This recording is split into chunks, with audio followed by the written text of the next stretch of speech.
নমস্কার বন্ধুরা, স্বাগত আমার 30 ডেজ ফুল বডি ওয়ার্কআউট জার্নির। আজ ডে 26। আজকে আমি কি ওয়ার্কআউট করব এবং লাস্টে আমার বডি কন্ডিশন অবশ্যই আপনাদের সাথে শেয়ার করব। চলুন ভিডিওটা দেরি না করে ভিডিওটা শুরু করা যাক।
বন্ধুরা, এই ফুল বডি ওয়ার্কআউটটা যদি আপনার ভালো লেগে থাকে তাহলে অবশ্যই লাইক করবেন, শেয়ার করবেন এবং সাবস্ক্রাইব করবেন এবং বাড়িতে অবশ্যই প্রতিদিন ট্রাই করবেন।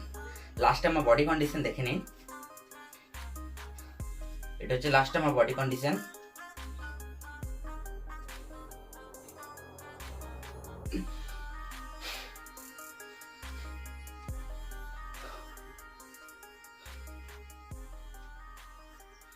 চলুন দেখা হচ্ছে পরের ভিডিও ডে 27-এ।